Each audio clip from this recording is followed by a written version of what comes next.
Ne mogu da ulazim sad, pazi, ja cenim navijače budućnosti, oni su duže nego ja ovde i sigurno na osnovu nekog svoje emocije reaguju i tako dalje. Znaš, ja bih stvarno ovom prilikom nisam primetio da moj tim se nije borio. Mislim da čak da se borio do granica svog kvaliteta. Mi smo tim koji nije isto kvaliteta kao Tur Telekom.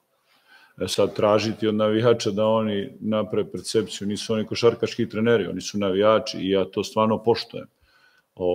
U trenucima koji su kao ovaj danas, ja bih voleo i znači nam ta podrška više nego išta, voleo bi da nas poguraju jer imaju tu energiju. Sad, ne mogu sad da im kažem nemojte da reagujete ovako ili onako. Mi u ovom trenutku, opet moram da kažem, barem što se mene tiče, taj rezultat je solidan. Pričamo o ULEB kupu. Ćemo da se borimo do kraja, da budemo u te 4 ekipe i to je neki cilj. Sad da na neki način analiziram moj tim i da kažem da moj tim nije ovo ili ono, ja to ne želim. Mi smo najbolji što možemo da budemo. Kada smo najbolji, možemo i da iznenadimo daleko kvalitetnije protivnike. Neki put iz nekih objektivnih razloga, kao danas, jer nama odlazak jednog igrača, to nije jedan igrač. Nama odlazak jednog tog igrača i pogotovo Kabe, mi gubimo totalno jednu dimenziju, mi gubimo size na nivou celog tima. Više nemamo Eurocup size. Mislim, tim je tako pravljen i naslonjen na njega i normalno.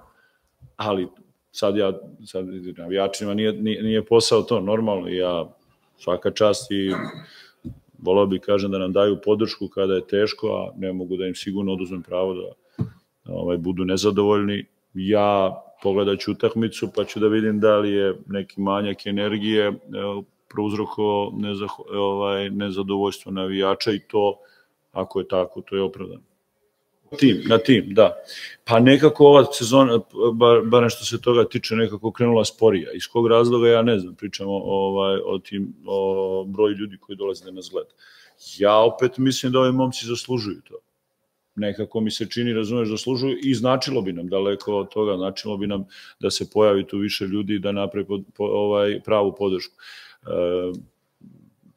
Nije mi prvi put mi je da radim u Podgorici normalno, ali nije mi prvi put da radim, da igram utakmicu u Morač i uvek je bilo jako nezgodno gostovanje, odnosno jako dobar domaći teren. Jedan od razloga su pre svega bili ti navijači. Zašto sad u ovom trenutku ih nema? Ja ne bih volao da smo mi razlog, ja mislim da u jednom trenutku smo imali i 5-2 u ULEB kupu. Mogu da kažem da smo napravili jedan kiks u ABA ligi, ali smo imali 5-2 u ULEB kupu, igrali smo jako dobro utakmice protiv kvalitetnijih protivnika, to slobodno mogu da kažem, pa možda u tom trenutku sam očekivao veći broj. Ako, kažem opet, ja opet pogledat ću utakmicu, ako je to neki manja zalaganja, ja sam uvek, nemaš nekak prigovor, ali ovako, ako su dali sve od sebe, mislim da svako radi svoj posao. Pomenuli ste djelomično